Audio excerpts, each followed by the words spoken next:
இருந்துச்சு. அல்லேலூயா.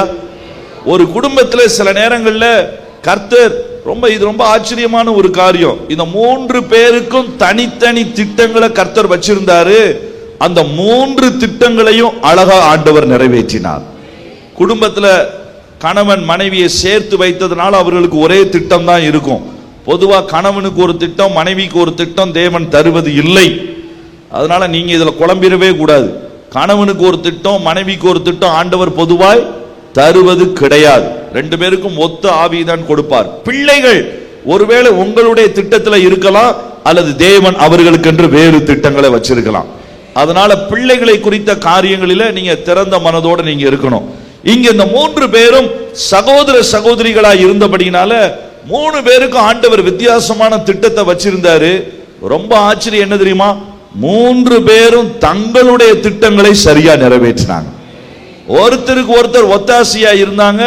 3 பேருடைய திட்டங்களை கர்த்தர் நிறைவேற்றினார். வாசிங்க 13வது அதிகாரம், யோவான் எழுதின சுவிசேஷம் அதனுடைய 12வது அதிகாரத்துல 1வது 2வது வசனத்தை வாசிக்கலாம். பஸ்கா பண்டிகை வர 6 நாளைக்கு முன்னே, பஸ்கா பண்டிகை வர 6 நாளைக்கு முன்னே இயேசு தாம் மரணத்திலிருந்து எழுப்பின லாசர் இருந்த பெத்தானியாவுக்கு வந்தார். லாசர் இருந்த பெத்தானியா அந்த கிராமத்திற்கு வந்தார். இந்த பெத்தானியா தான் லாசருவினுடைய சொந்த ஊர்.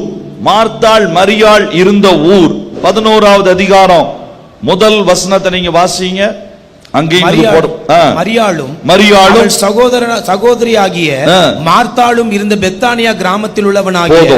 அப்ப மார்த்தாளும் மரியாளும் எந்த கிராமத்துல தான் இருந்தாங்க? பெத்தானியா. இயேசு பாஸ்கா பண்டிகைக்கு 6 நாளைக்கு முன்னால அந்த கிராமத்திற்கு கடைசியாய் ஒரு முறை வருகிறார். வாசிங்க. அங்கே அவருக்கு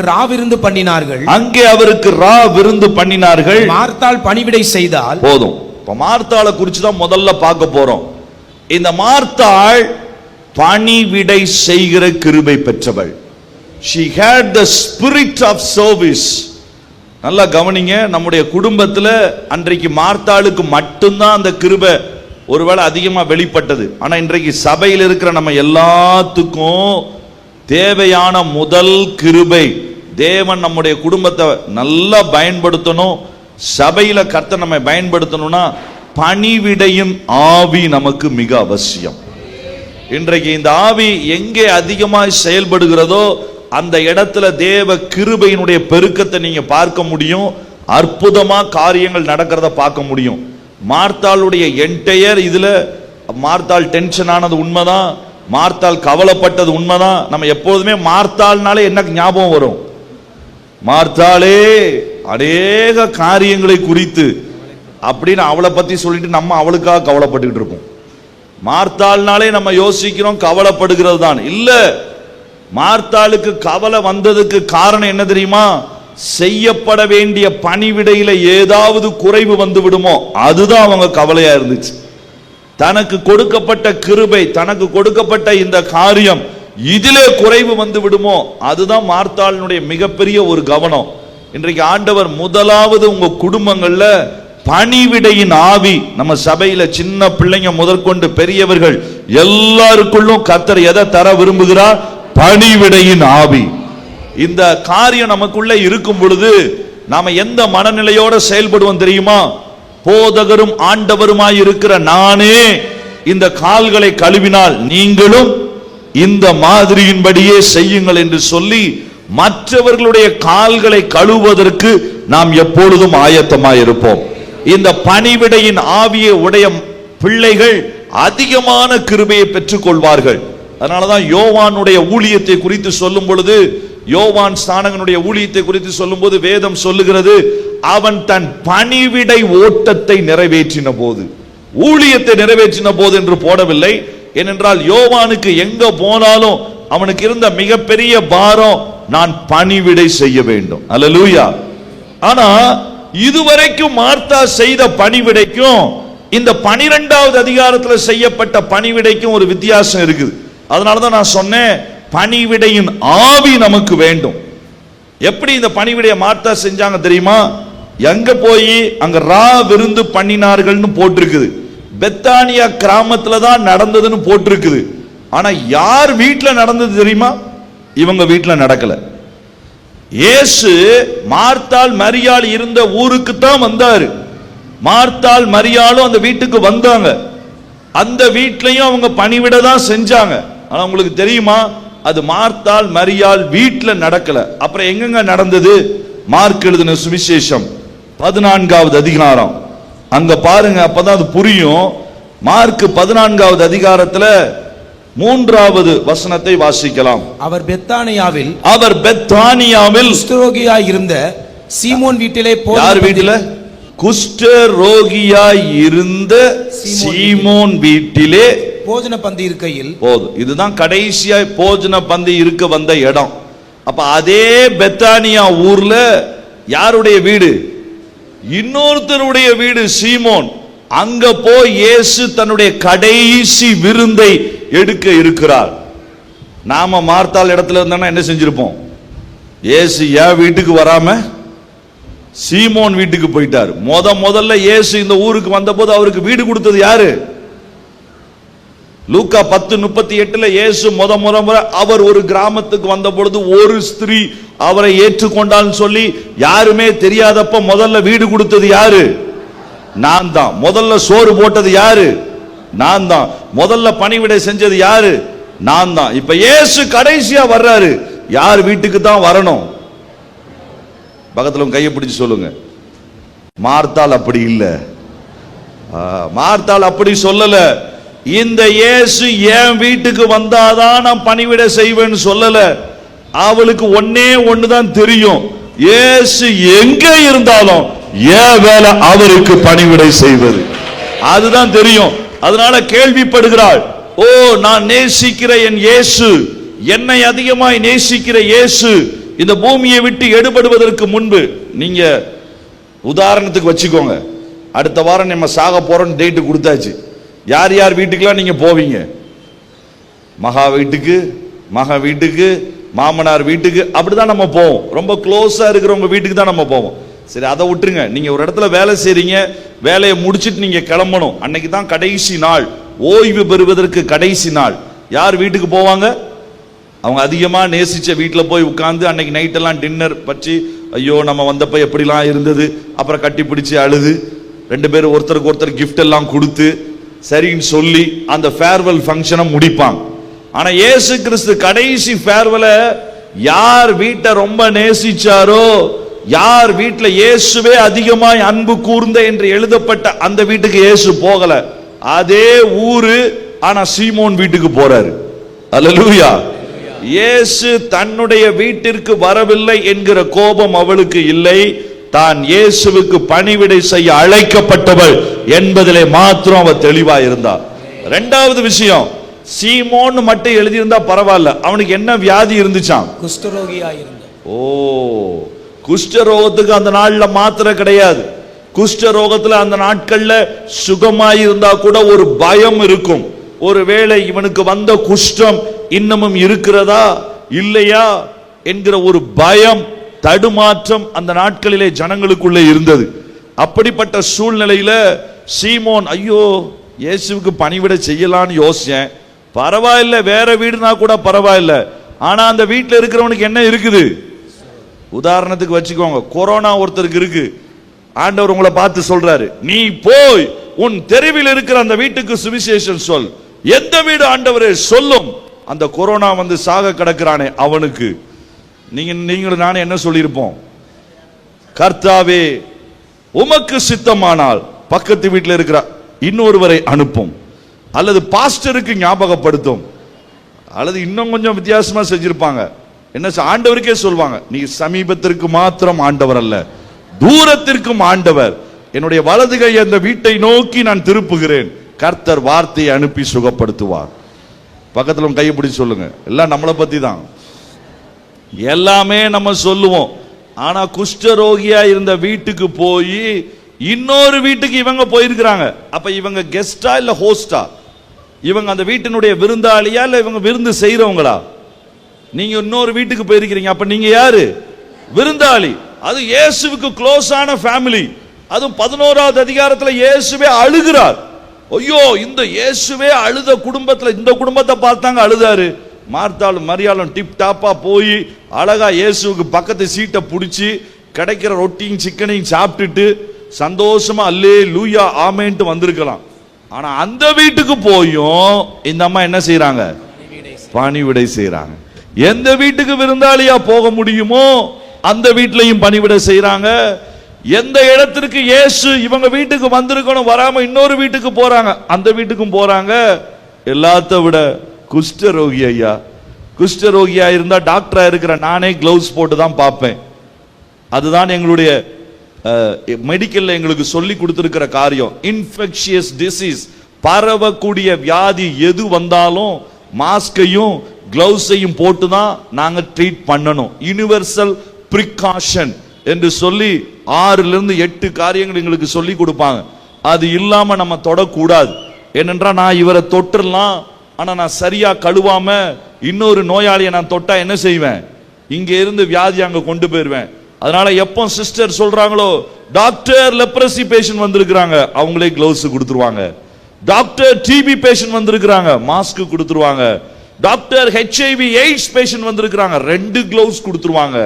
டாக்டர் இங்க ஹெப்படைட்டிஸ் பி இருக்கிறவங்க வந்திருக்கிறாங்க, டபுள் கிளவுஸ் கொடுத்துருவாங்க. இது மெடிக்கலினுடைய நியமம்.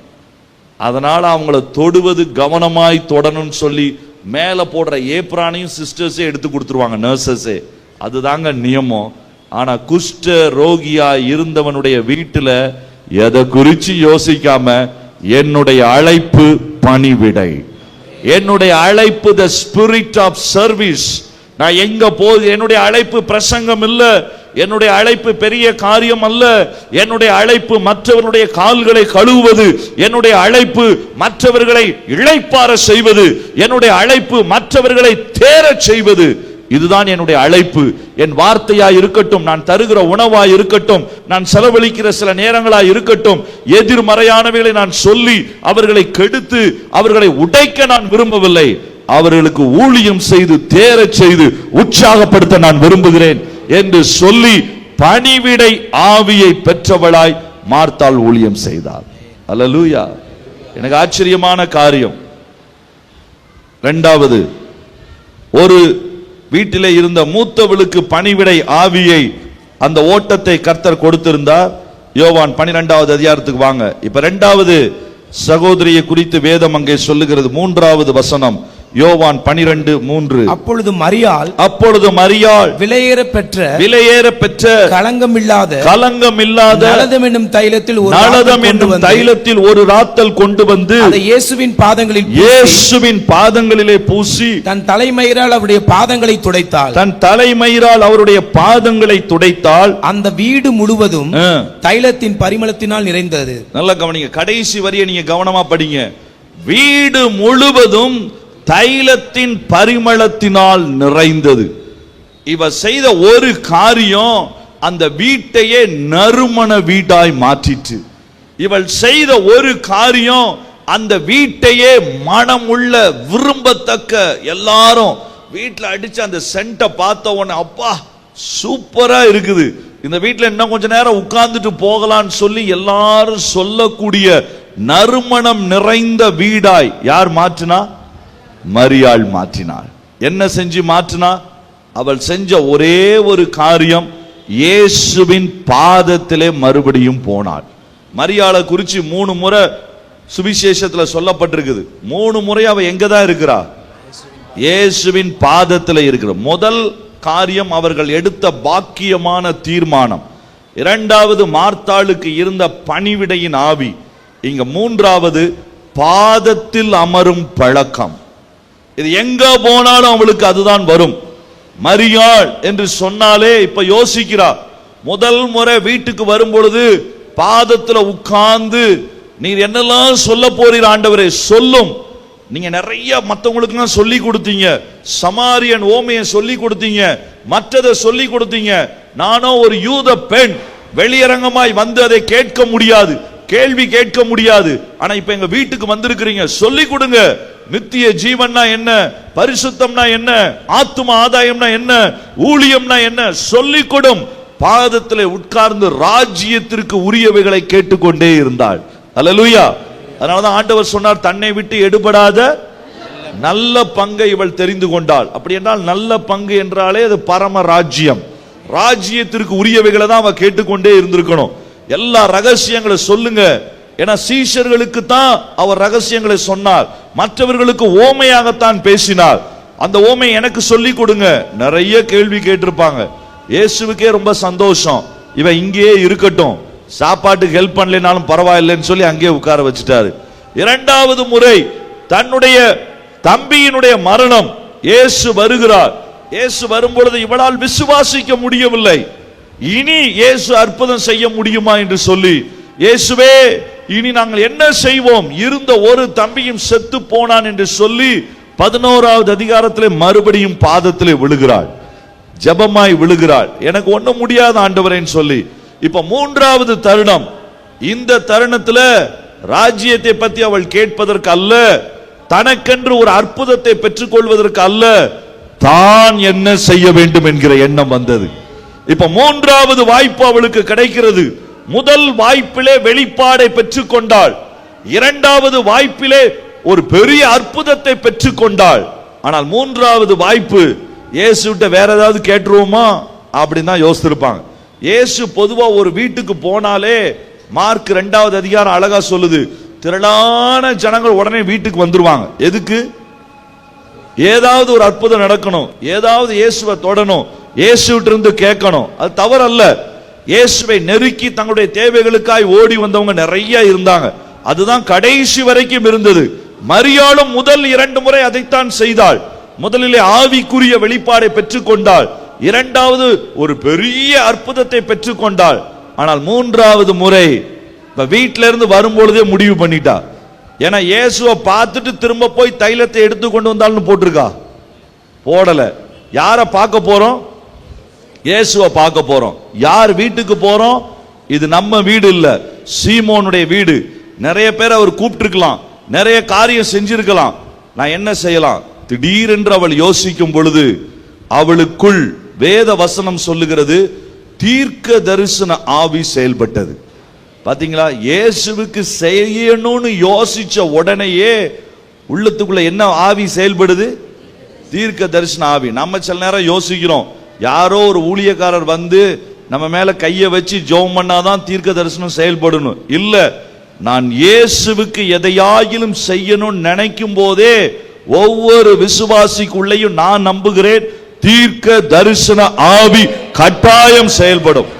நீங்க உண்மையான மனதோடு கூட, ஏன்னா வேதம் சொல்லுது, அழகாய் சொல்லுது, அவர் எதை செய்வ, என்ன நடக்க போகிறது என்பதை அறிந்தபடியினாலே அவள் அதை செய்தாள். மார்க்கு சுவிசேஷம் 14 உங்களுக்கு தெரியும், அதனால நான் அந்த வசனத்திற்குள் போக விரும்பவில்லை, ஏன்னா நேரம் ஓடிக்கொண்டிருக்கிறது. இவளுக்குள்ள செயல்பட்ட முதல் ஆவி, 3 காரியங்கள் இந்த மரியாளுக்குள் செயல்பட்டது. ஒன்று, இந்த இயேசுவின் பாதத்தில் நாம் பெற்றுக்கொண்டது இருக்கட்டும், இப்பொழுது நான் ஒன்றை செய்யட்டும் என்று யோசித்த உடனே என்ன செய்ய வேண்டும் என்பதை குறித்த தீர்க்க தரிசன வெளிப்பாடு அழகா வெளிப்பட்டது.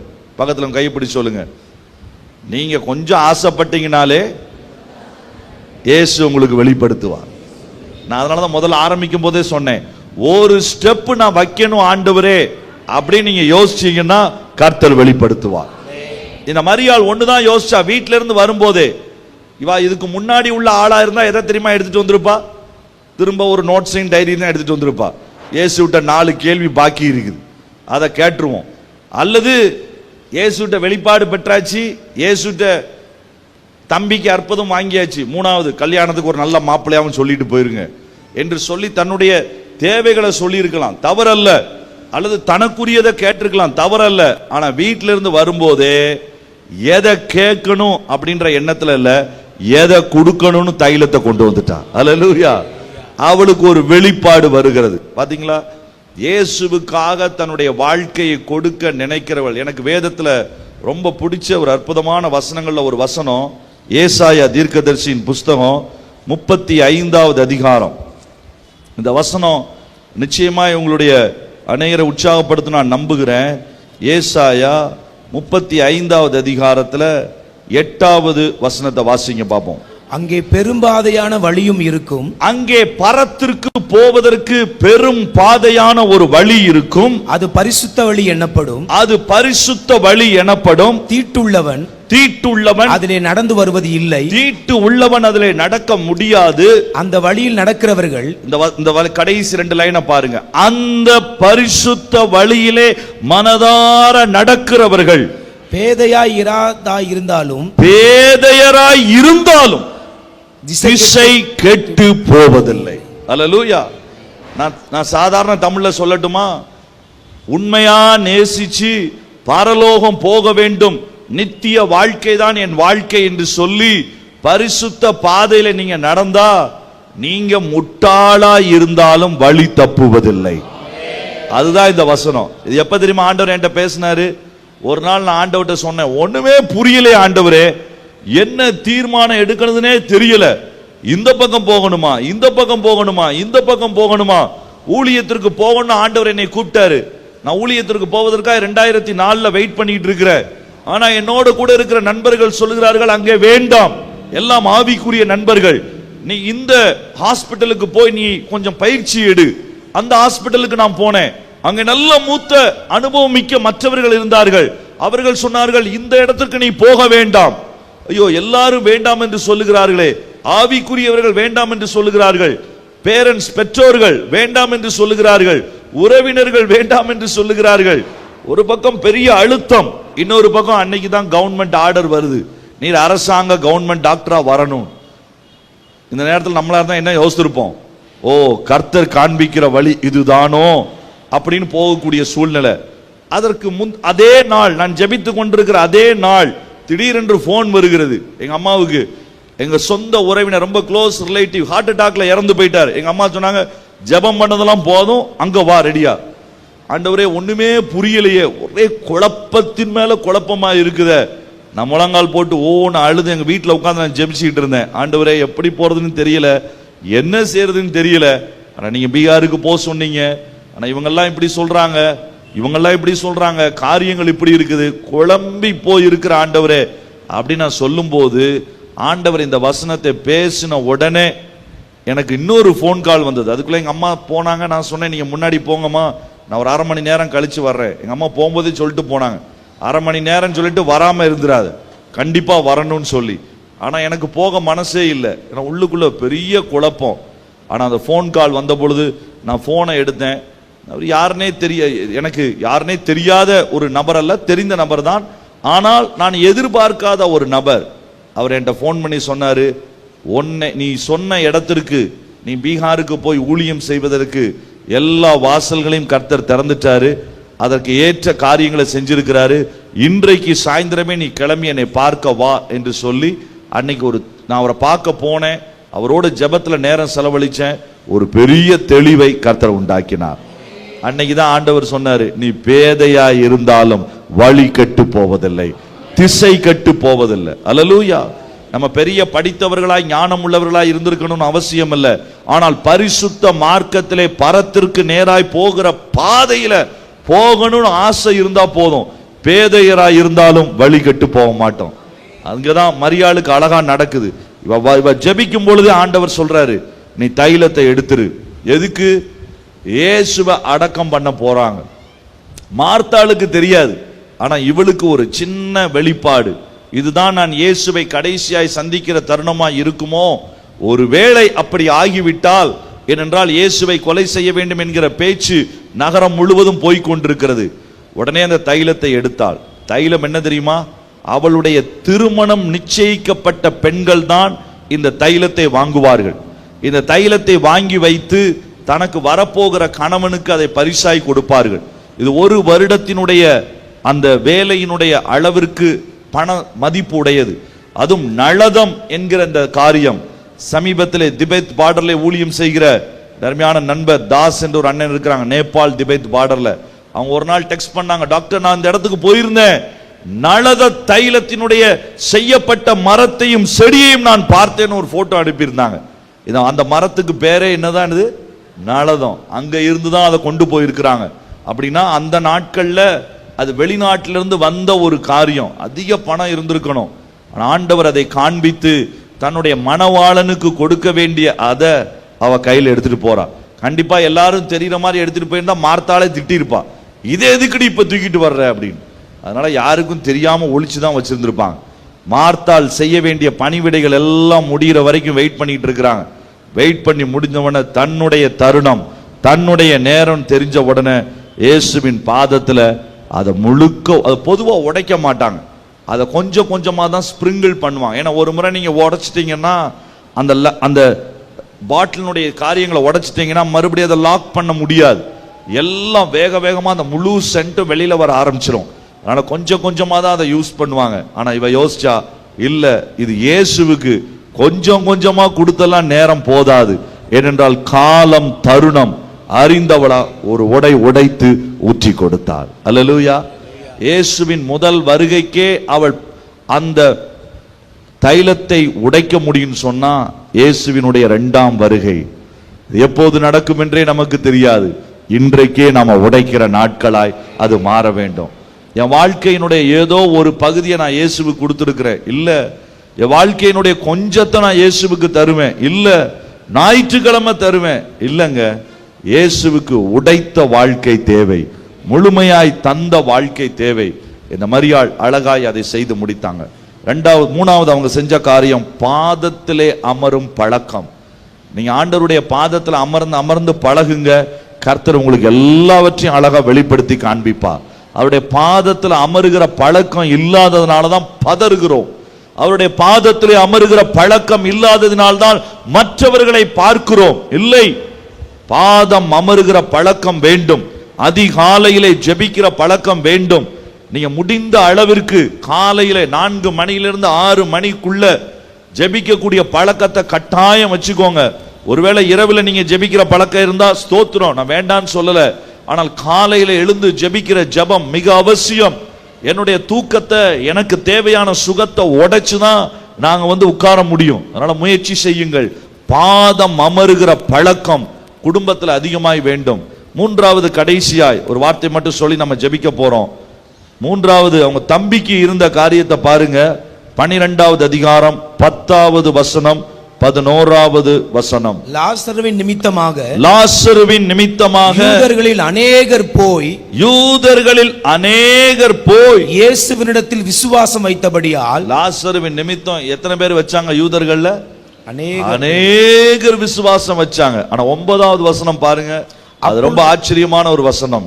அப்பொழுது யூதரில் திரளான ஜனங்கள் அவர் அங்கே இருக்கிறதை அறிந்து இயேசுவின் நிமித்தமாக மாத்திரம் அல்ல. பாத்தீங்களா வசனம் எப்படி சொல்ல தெரியுமா? இப்ப இயேசுவின் நிமித்தமாய் மாத்திரம் அல்ல, அவர் மரித்தோரிலிருந்து எழுப்பின லாசருவை காணும்படியாகவும் வந்தார்கள். அல்லேலூயா. இது இயேசுவை குறைச்சி சொல்லுகிற காரியம் அல்ல. இயேசு நிமித்தம் மாத்திரம் அல்ல, லாசருவையும் பார்த்தாக வேண்டும் என்று சொல்லி லாசருவினுடைய சாட்சி பலத்த சாட்சியாய் அங்கு எழும்பினது. அது நிமித்தம் ஏராளமான பேர் விசுவாசம் வச்சாங்க. 11வது அதிகாரத்துல தாங்க உயிரோட கூட எழுப்பினாரு. ஆனா 12வது அதிகாரத்துல வேதம் சொல்லுகிறது, வசனம் என்ன தெரியுமா சொல்லுது? 12வது அதிகாரத்துல 11வது வசனம் பாருங்க. எந்த அளவுக்கு லாசருவினுடைய சாட்சி இருந்தது. பிரதான ஆசாரியர்கள் லாசருவையும் கொலை செய்ய ஆலோசனை பண்ணினார்கள். யார கொலை செய்ய ஆசை பண்ணாங்க? லாசருவை. இயேசுவோட 12 சீஷர்கள் இருந்தாங்க. சரி, இயேசுவோட பேதுருவையும் கொலை செய்ய ஆலோசனை பண்ணினார்கள். எங்கேயாவது வசனம் இருக்குதா? இல்ல. பேதுரு அவர்களுக்கு பயம் இல்லை, யோவான் பயம் இல்லை, யாக்கோபு பயம் இல்லை, 12 சீஷர்கள் பயம் இல்லை. ஆனால் இங்க ஒருத்தனை பார்த்து பயப்படுறாங்க. யாரை பார்த்து? லாசருவின் நிமித்தம் வந்த கூட்டம், லாசருவின் நிமித்தம் வந்த இயேசுவின் மேல விசுவாசம் வைக்க ஆரம்பித்தவர்களுடைய எண்ணிக்கை இந்த சீஷர்களை காட்டிலும் பலமா இருந்ததுனால இயேசுவோட மட்டும் போதாது, இன்னொரு ஆளை என்ன செய்யணும்? கொல்லணும்னு சொல்ற இடத்துக்கு யார் வந்துட்டா? ஒரே அதிகாரத்துல லாசர். அதான் சொல்றேன், பலமான சாட்சி. ஒரு கொஞ்ச நாள் தான் சாட்சியா இருந்தான். இயேசு முதலாவது அவங்க வீட்டுக்கு வந்தாரு சாப்பிடுறதுக்கு. லாசரை பத்தி ஏதாவது எழுதி இருக்குதா? ஒண்ணுமே எழுதல. எனக்கு தெரிஞ்சு அவன் வீட்டுக்குள்ள இருந்தானா வெளியில போயிட்டானான்னு தெரியல. T20 மேட்ச் ஸ்கோர் பார்க்க வெளியில போயிட்டான். இயேசு பக்கத்துல உட்கார்ந்தாருன்னா பார்க்க முடியாது. சில வீட்டில் அப்படித்தான் நடக்கும். இங்க ஜபம் நடந்துகிட்டு இருக்கும், அவன் அங்க போய் வேற ஒரு ஜபம், இயேசுவே CSK ஜெயிக்கணும், இங்க ஒரு ஜெபம் இங்க ஒரு ஜெபம் நடந்துகிட்டு இருக்கும். அப்படிப்பட்ட காரியங்கள் உண்டு. ஆனா முதல் முறை இயேசு லூக்கா 10:38 வரும்பொழுது லாசரை பத்தி எழுதவே இல்லை. ரெண்டாவது முறை வரும்போது எழுதவே முடியாது, ஏன்னா ஆளு கல்லறைக்குள்ளதான் இருக்கான், அதனால ஒன்னும் சொல்ல முடியாது. மூணாவது முறை வரும்பொழுது எழுதப்பட்டிருக்கிறது, இந்த இயேசுவின் நிமித்தமாய் மாத்திரமல்ல, லாசருவின் நிமித்தம். நம்பர் பயங்கரமா அந்த இன்ஃப்ளூயன்ஸ் இருந்ததுனால அவனை கொலை செய்கிற அளவுக்கு அவங்க திங்க் பண்ணாங்க. அப்படின்னா 12 சீஷர்களும் செஞ்ச காரியம் ஏற்படுத்தின இன்ஃப்ளூயன்ஸை விட லாசரு திடமாய் நின்றான். ஹல்லேலூயா. பேதுருலாம் பயந்த ஆட்கள், அதனால நிக்க பயந்தாங்க. ஆனா லாசரு தைரியமாய், வேதம் சொல்லுகிறது, இயேசுவோட கூட பந்தி இருந்தான். 12வது அதிகாரத்தினுடைய 2வது வசனத்துல இது எதை சொல்லுகிறது? பலமான சாட்சி. உங்க குடும்பத்திலிருந்து நீங்க பலமான சாட்சியை சொல்றவங்களா எழும்பணும். திருச்சி பட்டணத்துல எந்த இடத்துல இருக்கிறீங்களோ, ஒரு முறை இந்த இயேசுவின் உயிர்த்தெழுந்த வல்லமையை பெற்றதுனாலதான் லாசருவை குறித்து பயந்தாங்க. ஆனா இன்றைக்கு உயிர்த்தெழுந்த வல்லமை நம்ம எல்லாருக்குள்ளே இருக்குது. ஹல்லேலூயா. ரோமர் 8:11 அழகா சொல்லுது, இயேசுவை மரித்தோரிலிருந்து உயிரோடு கூட எழுப்பினவருடைய ஆவி நம்மிலும் வாசம் செய்கிறது. அப்படின்னா நமக்குள்ளேயும் அதே உயிர்த்தெழுதலின் வல்லமை இது கிரியை செஞ்சதுன்னா இயேசுவை பார்ப்பதை போல நம்ம பார்ப்பாங்க, இயேசுவை போல நம்ம இன்ஃப்ளூயன்ஸ் உண்டாக்க முடியும். நம்ம